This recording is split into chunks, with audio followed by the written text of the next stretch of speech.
برادران ملت اسلامی، السلام علیکم ورحمۃ اللہ وبرکاتہ۔ الحمد للہ وکفا وسلام علی حبیبہ المصطفى، اما بعد فاعوذ باللہ من الشیطان الرجیم، بسم اللہ الرحمن الرحیم۔ ان عدت الشہور عند اللہ 12 شہرا فی کتاب اللہ یوم خلق السماوات والارض منها 4 حرم ذلك الدین القیم الى آخر هذه الآیہ۔ صدق اللہ مولانا العظیم۔ بارگاہ رسالت محب صلی اللہ علیہ وسلم میں درود پاک کا ہدیہ پیش کریں۔ اللہم صلی علی سیدنا و مولانا محمد معدن الجود والکرم وآلہ واصحابہ الکرام وابنہ الکریم وبارک وسلم صلاة دائمة سرمدا ابدا۔ اسلامی سال کا پہلا دن ہے، محرم الحرام کی آج پہلی تاریخ، اور اللہ کا شکر ہے کہ یہ نیا سال جمعہ کے دن سے شروع ہو رہا ہے۔ اللہ تعالیٰ اس نئے سال کو ہم سب کے لیے خیر و برکت والا سال بنائے۔ ویسے تو اے مومنوں، سال کی شروعات ہی سے مسلمانوں کو قربانی کا جذبہ سکھایا جاتا ہے۔ ذی الحجہ کے مہینے میں بہت بڑی قربانی، جس کو ذبح عظیم کہا ہے قرآن عظیم نے، سیدنا اسماعیل علیہ السلام کی قربانی کی یاد دلائی جاتی ہے۔ اور محرم آتے ہی شرق و غرب، شمال و جنوب، تمام تر مومنین کے درمیان ایک چرچا مشہور ہو جاتا ہے، وہ صبت رسول، لخت جگر بطول سیدہ فاطمۃ الزہرا کے آنکھوں کے نور سیدنا امام حسین اعظم رضی اللہ تعالی عنہ کی قربانی کے چرچے ہیں۔ اور میرے عزیزو، صدیاں بیت گئی سیدنا امام حسین کی قربانی کو لے کر، لیکن ذکر اب تک پرانا نہیں ہوا۔ ہر سال مسلمانوں کے درمیان یہ ذکر بڑے زور و شور سے آتا ہے، اور بڑے اہتمام کے ساتھ مومنین اس کا سننے کا اہتمام کرتے ہیں۔ میں ایک چیز آپ کو بتاؤں، کبھی کسی نے یہ نہیں کہا کہ ہر سال کربلا کی داستانیں کیوں سناتے ہیں۔ آدمی اگر ایک کہانی سنا ہو تو دوسری مرتبہ سننے کا اس کو دل نہیں کرتا، یا اگر بہت انٹرسٹڈ ہے تو دوسری مرتبہ سن لے گا، تیسری مرتبہ دل نہیں کرتا۔ لیکن مجھے بتاؤ، بچپن سے ہر سال آپ شوق سے سنتے ہیں یا نہیں امام حسین کو؟ اور کبھی مقرر سے یہ نہیں کہتے یا سنانے والے سے یہ نہیں کہتے کہ ہر سال یہی سنایا جا رہا ہے، بلکہ میں یہ کہتا ہوں، ہم اگر ہر سال کربلا کی داستانیں سناتے ہیں تو چلو مان لیا کہ کوئی مولوی صاحب لوگوں نے یہ شروع کر رکھا ہو، لیکن یہ کروڑوں کے عوام کیا پاگل ہے جو ہر سال سننا چاہتے ہیں؟ حقیقت میں بات یہ ہے، میں اس کو ایک فلسفے سے سمجھانا چاہتا ہوں۔ آپ کلمہ کون سا پڑھتے ہیں؟ لا الہ الا اللہ محمد رسول اللہ۔ آپ کے باپ کا کلمہ بھی یہی تھا، آپ کے دادا کا کلمہ بھی یہی تھا، پردادا کا بھی کلمہ یہی تھا، سالوں پہلے بھی جائیں تو صحابہ، تابعین، اولیاء کا کلمہ بھی یہی تھا۔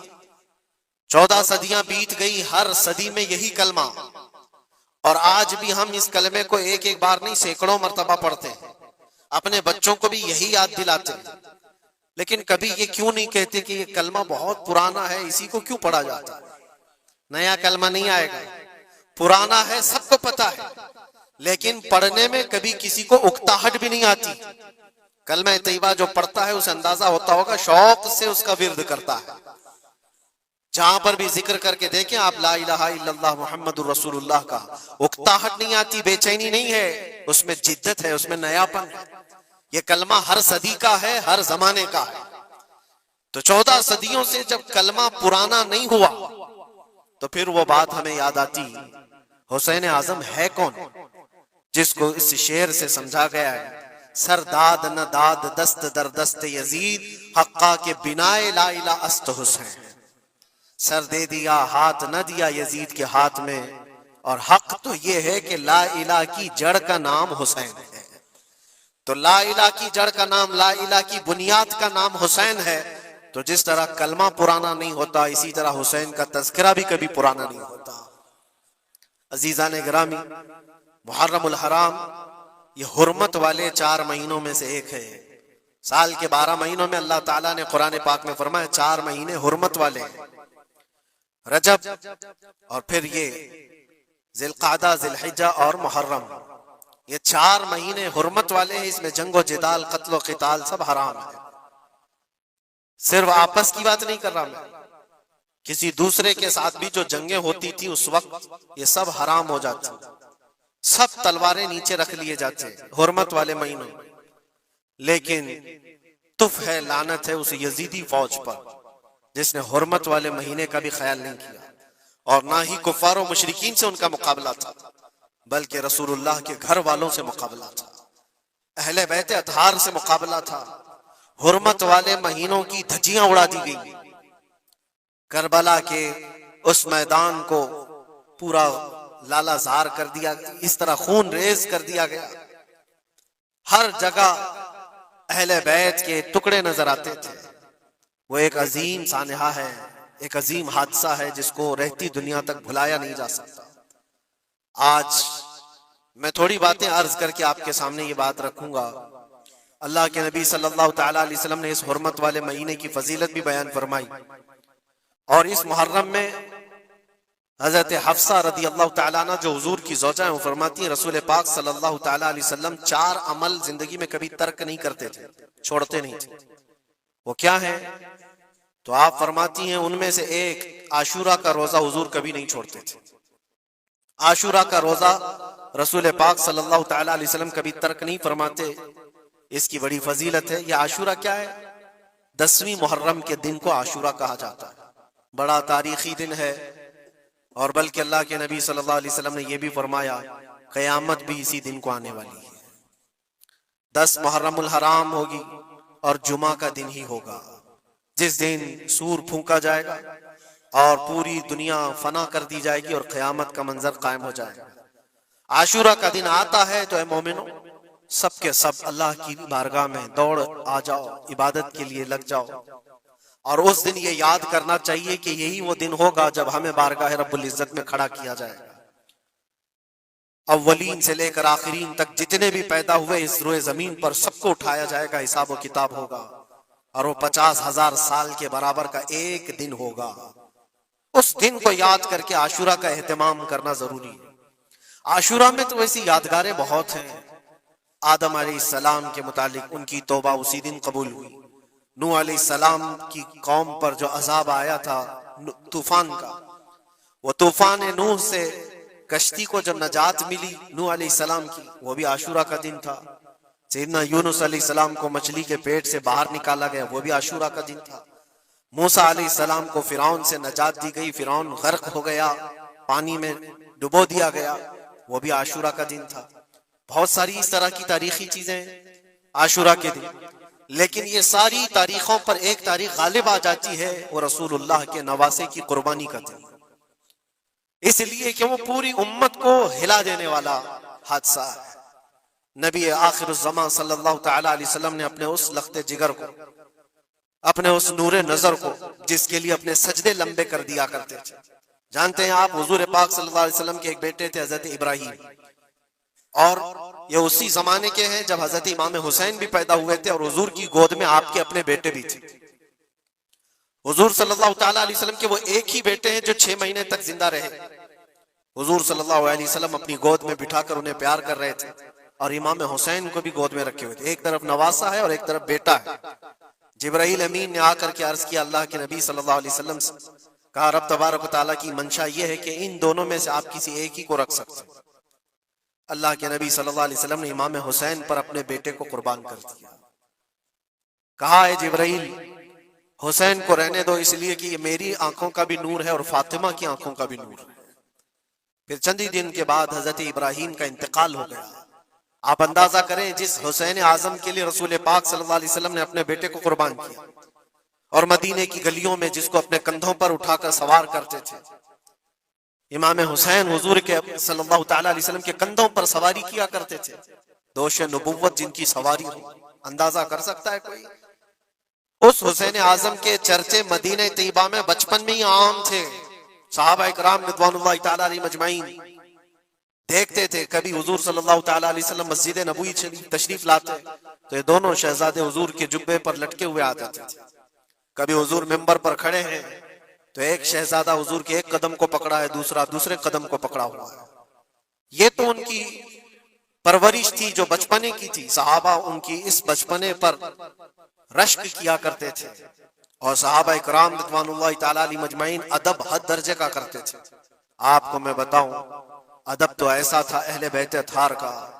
امام حسین کی عمر چھوٹی سی تھی، امام حسین. اور ایک زمانہ ایسا تھا جب حضور پاک صلی اللہ علیہ وسلم کے وصال کے بعد حضرت ابو بکر کا زمانہ آیا، 2.5 سال آپ نے خلافت کی. پھر اس کے بعد حضرت عمر کا دور خلافت شروع ہوا. اور حضرت عمر کے دور خلافت کو کون نہیں جانتا؟ ایسے روب و دبدبے والا خلیفہ کہ لوگ ان کی ہیبت سے کانپتے تھے. قیصر و کسریٰ کانپ رہے ہوتے تھے، بڑی بڑی فوجیں تھراتی تھی اس نام سے، حضرت عمر کے نام سے. ان کے دور خلافت میں ایک بار ایسا ہوا تھا کہ حضرت عمر کے بیٹے ہیں عبداللہ، اور ان کا اور حضرت امام حسین کا بچپن میں کچھ جھگڑا ہو گیا. چھوٹی عمر تھی، امام حسین کی بھی عمر چھوٹی تھی، عبداللہ کی عمر بھی چھوٹی تھی. دونوں تکرار کرتے رہے، کچھ نہ کچھ بات چیت ہوئی ہوگی. تو حضرت حسین نے حضرت عبداللہ کو غصے میں یوں کہا، تو کیا مجھ سے بحث کرتا ہے؟ تیرا باپ تو میرے نانا کا غلام تھا، خلیفہ وقت ہیں وہ، اور ان کو اس طرح سے کہا تیرا باپ آج جو خلیفہ ہے وہ میرے نانا کا غلام تھا. وہ حضرت عبداللہ کو یہ بات لگی، کہا میں یہ شکایت امیر المومنین سے کروں گا. وہ دوڑ کر کے آئے، خلیفہ وقت ہے جس کے سامنے کھڑے ہونے کے لیے اچھے اچھے کانپ جاتے تھے. بیٹے نے آ کر کے کہا حضرت عمر فاروق سے کہ ابا آج میری حسین سے تکرار ہوئی اور جھگڑے میں انہوں نے مجھے یوں تانا مارا کہ تیرا باپ میرے نانا کا غلام تھا. حضرت عمر اتر آئے کرسی سے اور کہا کیا حسین نے ایسا کہا؟ کہا بالکل ایسا ہی کہا. تو حضرت عبداللہ کہتے ہیں ابا کا جلال دیکھ کر کے میں سمجھ گیا کہ حسین کو سزا ملے گی. کہا جاؤ حسین کو بلا لاؤ. حسین کو بلا لاؤ، انہوں نے یہ کہا ہے میں سننا چاہتا ہوں. حضرت عبداللہ دوڑے ہوئے گئے، چند اور لوگ بھی ساتھ میں آ گئے کہ حسین کی پیشی ہو گئی ہے خلیفہ وقت کے دربار میں. امیر المومنین عمر ابن خطاب نے طلب کیا ہے. حضرت حسین آئے، اور وہ شہزادے کے اندر جو روب و دبدبہ ہے، جلال ہے، جمال ہے، وہ بچپنے سے قائم ہے. رسول اللہ صلی اللہ علیہ وسلم کا لعاب پاک جس نے پیا، خلیفہ وقت کے سامنے آ کر کھڑے ہوئے. حضرت عمر نے پوچھا حسین میرے بیٹے کو کیا آپ نے ایسا کہا ہے کہ تیرا باپ میرے نانا کا غلام تھا؟ حضرت حسین نے کہا ہاں میں نے کہا ہے. ڈر کس بات کا، خوف کس بات کا؟ جو کہا ہے وہ کہہ رہا ہوں، ہاں میں نے کہا. حضرت عمر نے کہا کیسے کہے بتاؤ، کس طرح سے تم نے کہا تھا، بول کے بتاؤ. حضرت حسین نے کہا میں نے عبداللہ سے یہ کہا تیرا باپ میرے نانا کا غلام تھا. حضرت عمر نے کہا اور ایک بار بولو. حضرت حسین نے پھر کہا عبداللہ تیرا باپ میرے نانا کا غلام تھا. حضرت عمر نے کہا اور ایک بار بولو. 3 بار بولنے کے بعد ان کے دونوں بازو پکڑ کر کے گھٹنے زمین پر ٹیک دیا.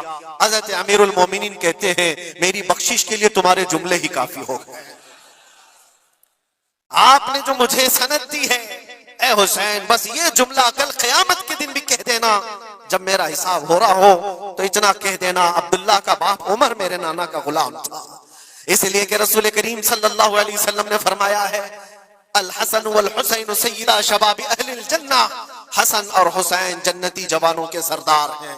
یہ جسے اجازت دے دیں وہ جنت میں چلا جائے گا، جسے یہ کہہ دیں وہ کہ یہ میرے نانا کا غلام ہے. مجھے بتاؤ میرے عزیزو، اس حسین اعظم کی بات میں کر رہا ہوں، وقت کا بارعب خلیفہ امیر المومنین عمر ابن خطاب جن کے سامنے گھٹنے ٹیک کر کے بیٹھے اور کہے یہ جملہ دوبارہ کہو، ان کا مقام کیا ہو سکتا ہے؟ حد درجے کا ادب صحابہ اکرام کے اندر تھا. اور ایک مرتبہ ایسا بھی ہوا تھا، حضرت عمر ممبر پر کھڑے تھے، حضرت امام حسین اپنے گھر سے دوڑتے ہوئے آئے. یہ وہ منظر تھا جب انہوں نے اپنے نانا کو ممبر پر خطبہ دیتے ہوئے سنا ہے. زمانہ انہوں نے آنکھیں کھولی ہیں حضور کی گود میں، بچپنا پایا ہے رسول اللہ کے گھر میں، اور دیکھا ہے سب سے پہلے خطبہ دیتے ہوئے تو اپنے نانا کو دیکھا تھا، لیکن جب رسول کریم صلی اللہ علیہ وسلم کی وفات ہو گئی تو پورا اندھیرا سا چھایا ہوا تھا۔ حضرت امام حسین ان کے متعلق ہے کہ ایک بار حضرت عمر ممبر پر کھڑے تھے، وہ دوڑتے ہوئے آئے مسجد میں، حضرت حسین کو ایسا لگا کہ رسول اللہ خطبہ دے رہے ہیں، وہ یادیں کہاں سے جاتی جو رسول اللہ کو خطبہ دیتے ہوئے دیکھا تھا۔ دوڑتے ہوئے آئے، دیکھا عمر فاروق خطبہ دے رہے ہیں، تو چیخ کر کے کہا کہ آپ میرے نانا کے ممبر سے اتر جاؤ، یہ میرے باپ کا ممبر ہے، اپنے باپ کے ممبر پر جاؤ، تمہارے باپ کے ممبر پر جاؤ۔ حضرت عمر اتر گئے، یہ نہیں کہ خطبہ قائم رکھا، فوراً اتر آئے اور شہزادے کو پکڑ کر کے رونے لگ گئے۔ سچ کہا ہے حسین، یہ ممبر تو تمہارے گھر کا ہی ہے، یہ ممبر تمہارے باپ کا ہے، تمہارے نانا کا ہے، اور انہوں نے یہ عزت بخشی ہے ہمیں کہ ہم اس ممبر پر کھڑے ہوتے ہیں، اگر آپ اجازت دیں تو میں خطبہ دوں، ورنہ میں یہیں بیٹھا رہوں۔ یہ مقام تھا امام حسین کا، بچپنے کی بات کر رہا ہوں۔ پھر انہوں نے کہا آپ خطبہ دیں، حضرت عمر خطبہ دینے لگے۔ عزیزان گرامی، رسول کریم صلی اللہ تعالی علیہ وسلم کے اس عظیم خانوادے کی بات کر رہا ہوں۔ دنیا نے امام حسین کی داستان کربلا کی بہت سنائی، اور ہم بھی سناتے رہے اور سنتے بھی رہے۔ وہ تو آخری وقت کی قربانیاں ہیں، جب آپ کی زندگی پاک تمام ہونے کو آئی اس وقت تو کربلا میں پہنچے، لیکن آپ کی ابتدائی زندگی اور آپ کی جوانی، یہ سب معاملات ہر نوجوان کے سامنے ہونا چاہیے۔ اگر نوجوان آج ہمارا یہ کہتا ہے کہ میرا آئیڈیل حسین ہے، تو اس کو حسین کی زندگی پڑھنا چاہیے۔ اگر وہ پڑھے گا تو یزیدیوں کی طرح جینا چھوڑ دے گا، جینے کا طریقہ یزیدیوں کی طرح اور نعرے حسین کے ہوں تو یہ زمین و آسمان کا فرق ہے میرے عزیزوں۔ سیدنا امام حسین رضی اللہ تعالیٰ عنہ کے گھرانے کی بات میں آپ کو کہوں، ایک بار حضور پاک صلی اللہ تعالیٰ علیہ وسلم حضرت فاطمہ کے گھر تشریف لائے تھے۔ یہ کون سا وقت تھا میں آپ کو بتاؤں، بچے دونوں بیمار تھے، امام حسن اور امام حسین۔ تو حضرت فاطمہ نے منت کر لی تھی کہ اگر یہ بچے صحت یاب ہو جائیں تو 3 روزے رکھیں گے۔ حضرت علی نے بھی منت کر لی، تو اس کے بعد بچے صحت یاب ہو گئے تو روزے رکھے۔ حضرت علی رضی اللہ تعالیٰ عنہ داماد رسول، اسد اللہ الغالب، شیر خدا جن کو کہتے ہیں، فاتح خیبر شکن اور فاتح خیبر، سیدنا علی بن ابی طالب رضی اللہ تعالیٰ عنہ ایک کھجوروں کے باغیچے میں کام کیا کرتے تھے، اور مزدوری میں صرف 2 درہم آپ کو ملتے تھے۔ وہ 2 درہم ایسے کہ اس سے مدینے میں اتنا آٹا ملتا تھا جس سے 5 روٹیاں بن سکتی تھی۔ یہ دن کی مزدوری تھی ان کی، دن بھر کام کر کے آتے، روزہ رکھ کر کے گئے تھے، کام کر کے 2 درہم مزدوری میں لے آئے، اور اس کے بعد آٹا خرید کر لائے اور کہا فاطمہ روٹیاں بنا لو۔ 5 لوگ تھے گھر میں، حضرت فاطمہ، حضرت علی اور آپ کی ایک کنیز فضہ، اور حضرت حسن اور حسین رضی اللہ تعالیٰ عنہم۔ 5 روٹیاں بنی تھی، اور شام میں افطار کے لیے بیٹھے تھے، تو عین افطار کے وقت ایک مسکین دروازے پر آتا ہے، وہ کہتا ہے یہ اہل بیت کا گھرانہ ہے، میں بہت بھوکا ہوں، کیا مجھے کچھ کھلایا جا سکتا ہے؟ حضرت فاطمہ نے 5 روٹیاں اٹھا کر اس کی جھولی میں ڈال دی، ایک بھی نہیں رکھا، اور پانی پی کر افطار کر لیا۔ کیا یہ کر سکتا ہے ہم میں سے کوئی؟ افطاری کے وقت ہمارے سامنے رکھا ہوا سامان ادھر سے ادھر ہونے نہیں دیتے۔ کوئی تمہارا شربت تھوڑا سا اٹھا لے تو دیکھو پارا کتنا چڑھ جاتا ہے۔ افطاری کے وقت تو سب کو بھوک شدت کی لگی رہتی ہے، اور اس وقت گھر میں جو موجود ہے وہ اٹھا کے دے دینا۔ مسکین تو لے کر چلا گیا، اور یہ پانی سے افطار کر کے رہ گئے، رات کو اسی پانی سے سحری، دوسرا روزہ تھا۔ حضرت علی مزدوری پر گئے، پھر وہی مزدوری، اور آٹا لائے، 5 روٹیاں بنی، اور افطار میں بیٹھے تھے کہ ایک یتیم بچہ آ گیا جس کے ماں باپ نہیں تھے۔ اس نے آواز لگانی شروع کی کہ میرا کوئی نہیں ہے، میرا آسرا نہیں ہے، میرا باپ نہیں ہے، میں یتیم ہوں، کیا مجھے اس گھر سے کھلایا جا سکتا ہے؟ آج حضرت فاطمہ نے وہ 5 روٹیاں اٹھائی، اس کی جھولی میں ڈال دی، کہا صبر کر لو، ہم پانی پی لیں گے۔ پانی پی کر دوسرا دن افطار کر لیا انہوں نے، اور اس دن اسی طرح سے سحری کیے، اور تیسرا روزہ تھا۔ کون رکھ سکتا ہے میرے عزیز؟ ایک روزہ ہی لوگوں کے لیے کتنا بھاری ہوتا ہے، تیسرا روزہ تھا بغیر کسی چیز کے کھائے ہوئے، اور تیسرے روزے کے بعد پھر مزدوری کی حضرت علی نے، پھر اتنی مزدوری سے آٹا خرید لائے، 5 روٹیاں بنی، اور آج ان کے کھانے کا وقت تھا، افطاری کرنے ہی والے تھے، جیل سے چھوٹا ہوا ایک قیدی ان کے گھر کے پاس آیا۔ قیدی تھا جو برسوں سے جیل کی سزا کاٹ رہا تھا، اچانک آیا اور کہا میں بہت بھوکا ہوں، میرے پاس کوئی اسباب نہیں، کھانے پینے کا کوئی سامان نہیں، اور میں نے اس گھرانے کی بڑی تعریف سنی ہے، یہ اہل بیت کا گھرانہ ہے، کیا مجھے کھلایا جا سکتا ہے؟ یقیناً وہ لجپال گھرانہ ہے، وہ سخی گھرانہ ہے۔ آج بھی 5 روٹیاں اٹھائی اور ڈال دی، اور حالت یہ ہو گئی تھی کہ سب کا پیٹ پیٹ سے لگ گیا تھا، اور آواز نہیں نکل رہی تھی کسی کی۔ تیسرا دن گزرا تھا، اور اس وقت سب حسنین کریمین طاق میں دبکے ہوئے اندر بیٹھے ہوئے تھے، حضرت علی جھکے ہوئے تھے، حضرت فاطمہ بھی وہ سجدے میں تھی۔ رسول کریم صلی اللہ تعالی علیہ وسلم اس حالت میں اس گھرانے میں تشریف لاتے اور آئے، آواز دیا تو آواز کسی کی نکل نہیں رہی، سناٹا ہے گھر میں۔ دیکھا تو حسنین کریمین جسم پورا لاغر دکھ رہا ہے، دیوار سے دبکے ہوئے بیٹھے ہیں، حضرت فاطمہ الگ، حضرت علی الگ۔ یہ کیا منظر ہے؟ یہ اہل بیت وہ ہیں جو فاقہ کرتے تھے لیکن شکایت کسی کے پاس کرتے نہیں تھے۔ یہ نہیں کہ ہمارے گھر میں کچھ نہیں ہے، کبھی نہیں کہا۔ اسی طرح بیٹھے رہے۔ اللہ کے نبی صلی اللہ علیہ وسلم پوچھ رہے تھے تمہیں کیا ہو گیا؟ اسی اسنا میں ان کا جواب آنے سے پہلے جبرائیل امین آیت لے کر کے آ گئے، آیت لے کر کے آ گئے۔ قرآن پاک کی آیت سورہ دہر میں آج بھی موجود ہے۔ اللہ تعالیٰ فرماتا ہے وَيُطْعِمُونَ الطَّعَامَ عَلَى حُبِّهِ مِسْكِينًا وَيَتِيمًا وَأَسِيرًا۔ اے رسول پاک، یہ وہ گھرانہ ہے جو اللہ کی محبت میں کبھی مسکین کو کھلاتا ہے، کبھی یتیم کو کھلاتا ہے، اور کبھی قیدیوں کو کھلاتا ہے۔ اور حضور کو حضرت جبرائیل نے بشارت دی، نہ وہ مسکین گھر پہ آیا تھا، نہ یتیم گھر پہ آیا تھا، نہ قیدی گھر پہ آیا تھا، وہ تو اللہ کا فرشتہ تھا جو اہل بیت کا امتحان لے رہا تھا۔ اور یہ اہل بیت کا گھرانہ امتحان میں مکمل کامیاب ہے، اور ان کے کھانے کے لیے اللہ تعالیٰ جنت سے خانے نعمت اتار رہا ہے۔ یہ وہ گھرانہ تھا۔ کیا اس صبر کو آپ دیکھ سکتے ہیں بچپن میں جہاں اتنا صبر سکھایا گیا ہو؟ بچوں نے یہ الجھ کر کے کہا ہو کہ ماں کیوں دے رہی ہو روٹیاں، ہمارے لیے بھی تو کچھ رکھو۔ یہ وہ آداب تھے، یہ وہ پرورش تھی جو کربلا کے میدان میں ان کو جبل استقامت بنایا ہوا تھا۔ ٹس سے مس نہیں ہوتے تھے۔ یہ اچانک آئی ہوئی پرورش نہیں تھی، اچانک ملی ہوئی تربیت نہیں تھی، ان کی گٹھی میں گھول کر کے پلائی گئی ہوئی تربیت تھی۔ حسنین کریمین کو یہ صبر و استقامت ان کی ماں اور ان کے باپ نے اس وقت سے دیا ہے جب ابھی وہ شعور کی آنکھیں کھول رہے تھے۔ عزیزان گرامی وقار، استقامت کس کو کہتے ہیں؟ یہی ایک جملہ، ایک لفظ یاد کر لو بس کافی ہے۔ آج میرا میسج اتنا ہی ہے۔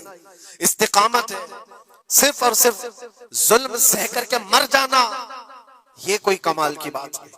ظالم کے سامنے ڈٹے رہنا اور حق بات کا اعلان کرنا، یہ استقامت ہے۔ اور یہ ساری کرامتوں سے بڑھ کر کے ہے۔ ساری کرامتیں، جو بھی ولی کرامت دکھاتا ہے وہ نبوت کا پرتو ہوتا ہے، معجزے کا پرتو ہوتا ہے۔ نبی معجزہ دکھاتے ہیں۔ معجزہ کیا ہے؟ ایسا کام جو عام انسان نہیں کر سکتا۔ جیسے حضرت موسیٰ علیہ السلام نے اپنے لکڑی کو زمین پر ڈالا تو وہ سانپ بن گیا، اژدھا بن گیا۔ حضرت عیسیٰ علیہ السلام مٹی کے پرندے کو پھونک مارتے تھے تو وہ اڑ جاتا تھا، یہ معجزہ ہے۔ اور ولی سے جو کام صادر ہوتا ہے ایسا جو عام انسان نہیں کر سکتا، اس کو کیا کہتے ہیں؟ کرامت۔ ولی سے کرامت ثابت ہوتی ہے۔ بہت سارے اولیاء کرام سے کرامتیں صادر ہوئی۔ سرکار غوث پاک رضی اللہ تعالیٰ عنہ کی کرامتیں بہت ہیں، سرکار غریب نواز کی کرامت ہے، بہت سارے اولیاء کرام کی بہت سی کرامتیں۔ انہوں نے کبھی پانی پر اپنے مصلے بچھائے، کبھی ہواؤں میں چل کے دکھائے، یا پھر محیر العقول کام جو عام انسان کی سمجھ میں نہ آئے، یہ سب کرامتیں دیکھ کر انسان حیرت میں آ جاتا ہے، ایسا کیسے؟ اور آج بھی سارے لوگ اسی چکر میں باباؤں کے پیچھے گھومتے رہتے ہیں کہ کوئی چمتکار دکھ جائے، چمتکار نظر آ جائے۔ چمتکار دیکھنے کے لیے انسان پاگل ہو جاتا ہے۔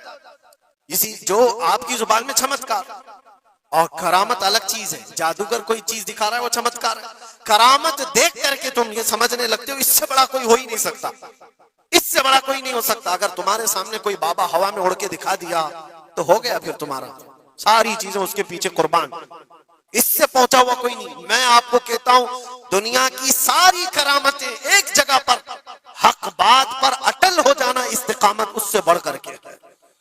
وہ امام حسین نے کربلا کے میدان میں دکھایا ہے۔ کرامت کیا امام حسین نہیں دکھا سکتے تھے؟ ارے سارے اولیاء جن کے قدموں سے لگے ہوئے ہو، جہاں سے ولایت بٹ رہی ہو، حضرت مولا علی کو کیا کہتے ہیں؟ شاہ ولایت کہا جاتا ہے، سارے اولیاء اکرام کی ولایت وہاں جاتی ہے۔ تو کیا امام حسین کربلا میں اپنی کرامت دکھا کر کے قابو نہیں کر سکتے تھے؟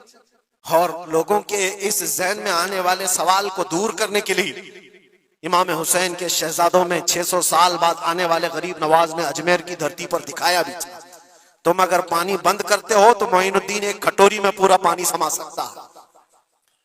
کیا نہیں ہوئی تھی؟ انا ساگر کا پورا پانی ایک کھٹوری میں سرکار غریب نواز کے حکم پر نہیں جمع ہوا تھا، اور آپ نے چھوڑ دیا تو پانی پورا چلا گیا۔ وہ 600 سال بعد آنے والے غریب نواز جو امام حسین کی اولاد میں سے اتنے سالوں بعد آنے والی اولاد میں یہ پاور ہے، یہ طاقت ہے، تو حسین کے ہاتھوں میں کیا طاقت ہو سکتی؟ ارے دریائے فرات تو ان کے قدموں سے لگ کر کے بہتا اگر حکم دیتے، لیکن امام حسین رضی اللہ تعالیٰ عنہ کرامت سے اگر وہ معاملہ حل کر دیتے تو ہم جیسے نکموں کے لیے آئیڈیل کون ہوتا؟ ہم جیسے غریبوں کے لیے آئیڈیل کون ہوتا؟ وہ تو بڑے لوگ تھے، متقی تھے، پرہیزگار تھے، رسول اللہ کے خاندان سے تھے، انہوں نے کرامتوں سے ان معاملات کو حل کیا ہوگا۔ لیکن ہم جیسے لوگ اس زمانے میں اپنے دور کے یزیدیوں سے لڑنے کا وقت ہوتا تو ہم کون سی کرامت دکھاتے؟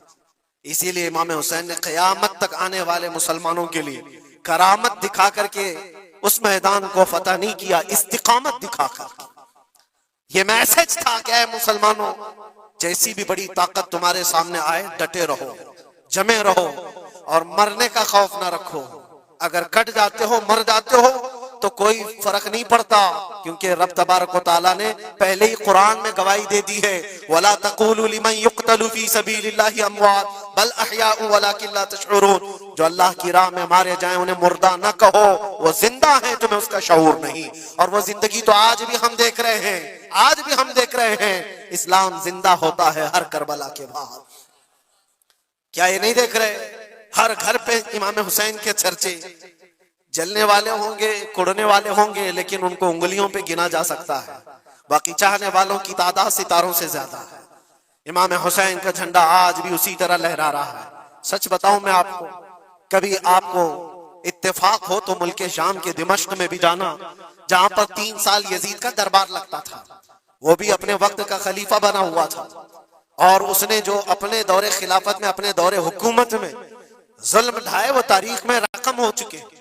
جا کر کے پوچھنا اہل شام سے، دمشق والوں سے، کہ ایک دور یہاں تمہارا بادشاہ رہتا تھا، شام کا حکمران یزید، وہ کہاں ہے، اس کی قبر کہاں ہے؟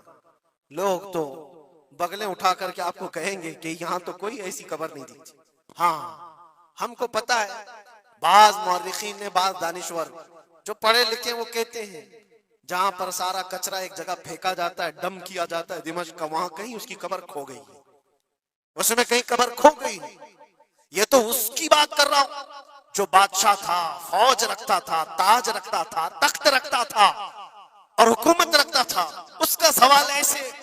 پھر آؤ عراق کی سرزمین پر اور کربلا جاؤ، سوچو ایک کھلا چٹیل میدان تھا، یہاں پر کوئی آبادی نہیں تھی، دور دور تک ایک دریائے فرات بہتی تھی اور باقی کچھ نہیں تھا، اور جا کر کے آپ ڈھونڈنے لگ جاؤ کہ میدان کہاں ہے، تو تمہیں میدان نہیں ملے گا، ہر جگہ آبادی ہی آبادی۔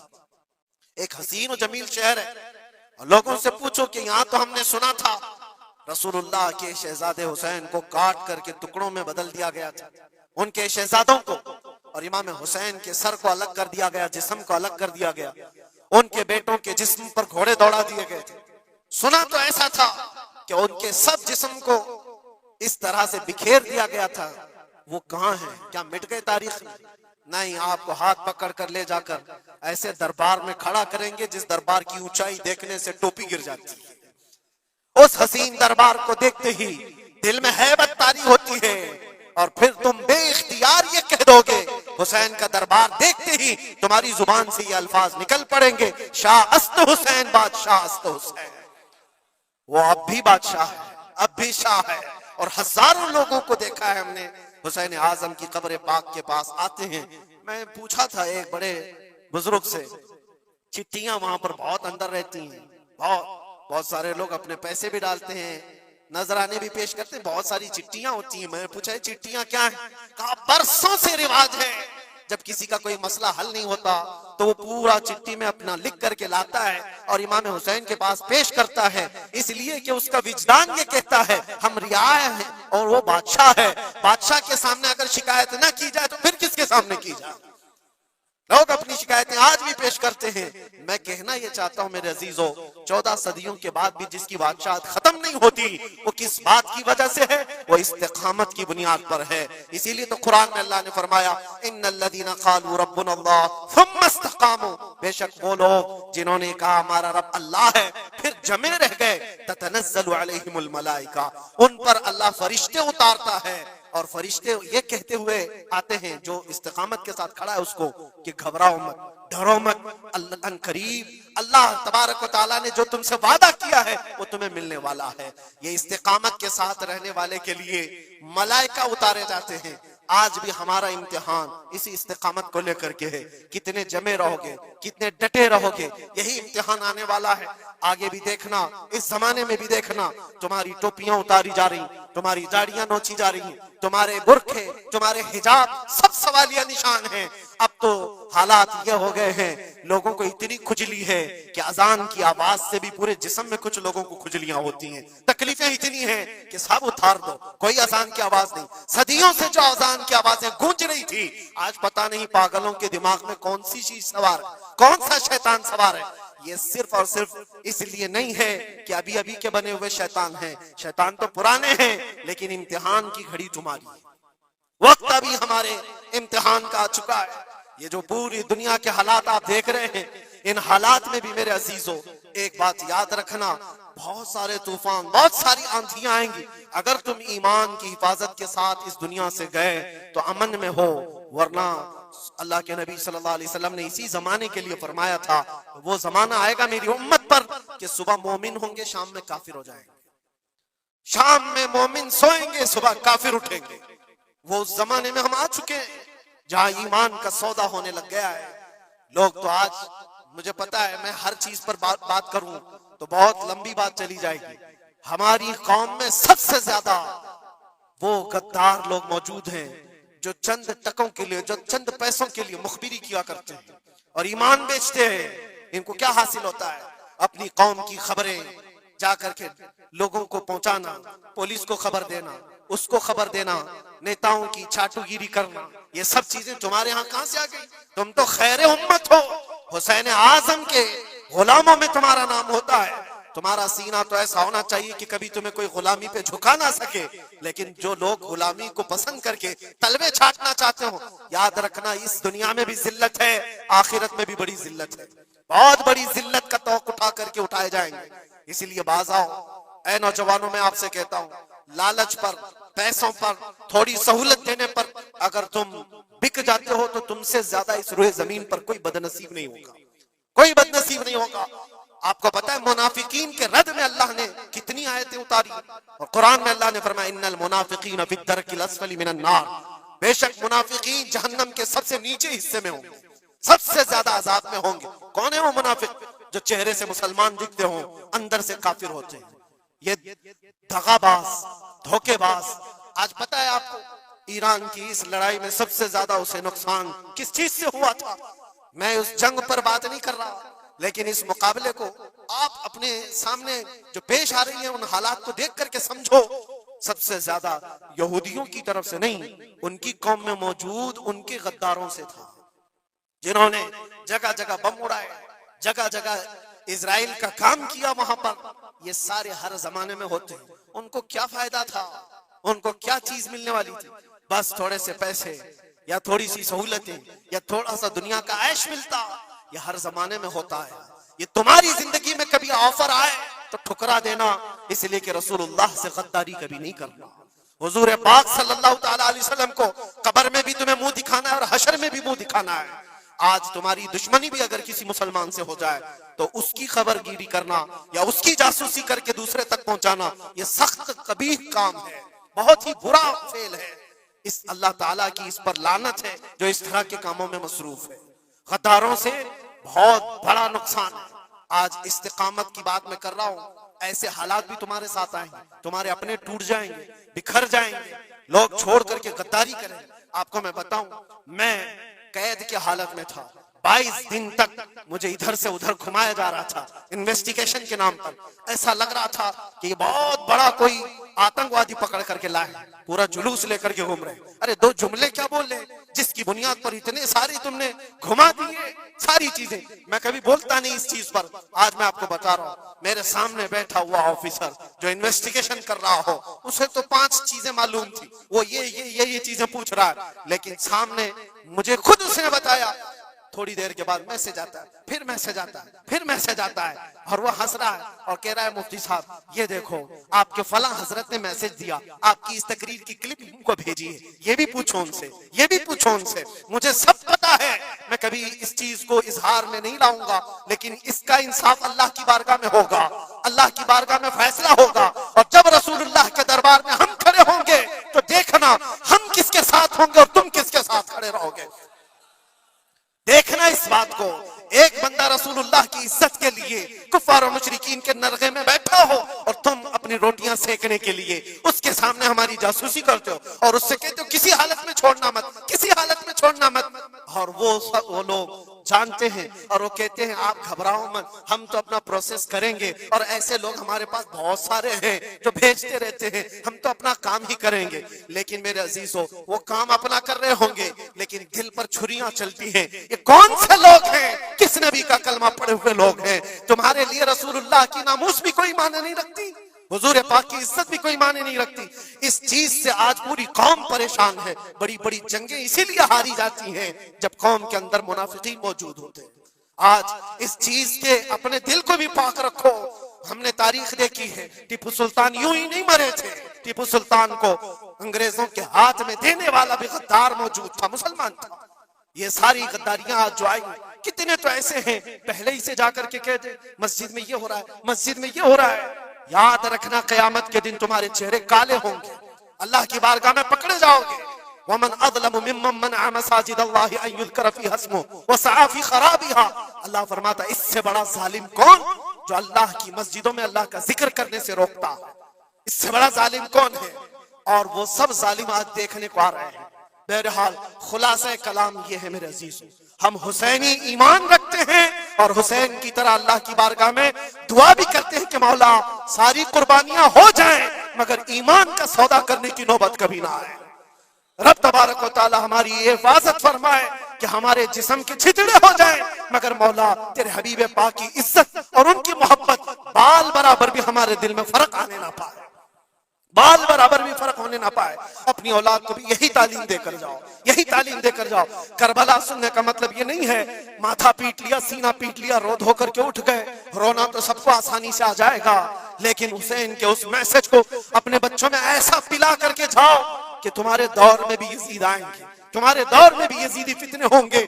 اس وقت میرے بیٹے چوڑیاں پہن کر گھر میں نہ بیٹھنا، یزیدیوں کا مقابلہ کرنے کے لیے حق بات کا اعلان کرنا۔ مجھے یاد ہے میری بات، میں جس وقت اپنے گھر سے دلی کے لیے نکل رہا تھا تو میری ماں نے یہی کہا تھا، نہ واپس آؤ تو کوئی بات نہیں، ہمیں یقین ہے کہ اللہ کے راستے پر جا رہے ہیں۔ اللہ تبارک و تعالی اس استقامت کو ہر گھر میں عطا فرمائے، حسین اعظم کا جذبہ اللہ تعالی ہماری اولاد میں عطا فرمائے۔ وآخر دعوانا ان الحمدللہ رب العالمین۔ السلام علیکم۔